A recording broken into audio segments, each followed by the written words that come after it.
Pour commencer, on a démarré l'offre en 2008 grâce à un homme ambitieux.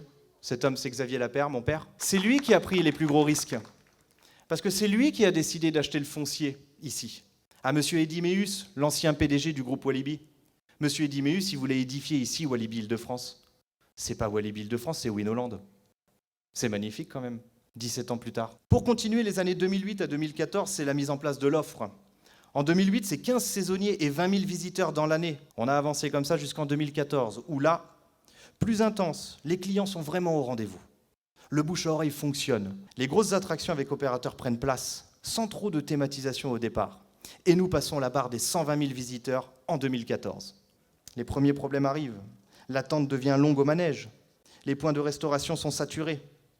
L'attente au sanitaire est infernale. Moment de réflexion, suivre l'évolution de la fréquentation, maximiser l'expérience du visiteur, proposer un service de qualité. En 2018, la nouvelle organisation se dessine. L'investissement dans une billetterie numérique, l'embauche de CDI, j'en suis très fier. Les premiers CDI arrivent en 2018. Amélioration des points de restauration pour être plus efficace, mise en place d'attractions familiales à forte capacité, une réflexion sur la communication, la politique de distribution des billets grâce à des prestataires externes. Et bien sûr, l'étude de nouveaux projets conséquents, comme c'est le cas du Pteranodon, qui finalement plaît et qui est accessible financièrement pour nous. Cette année-là, nous passons la barre des 180 000 visiteurs avec 5 CDI et 70 saisonniers. Le parc prend alors des allures d'entreprise parfaitement organisée, avec une équipe très impliquée dans nos projets. Nous sommes en 2018. 2022, l'année de tous les records.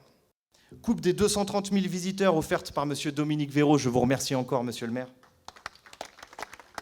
Nous sommes passés numéro 1 des lieux les plus fréquentés en Essonne.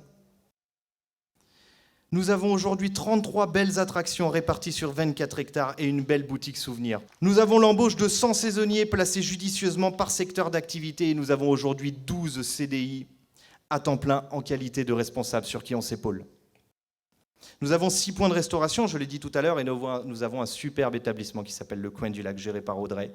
Je vous remercie encore, l'équipe municipale de Saint-Pierre-du-Perret, de nous laisser simplement diffuser notre savoir-faire juste aux portes de votre mairie. Nous avons 2 spectacles par jour avec la troupe du Circus Titi. Nous avons 2 belles mascottes qui sortent 3 fois par jour avec un mini-spectacle de pirates juste devant le bateau pirate.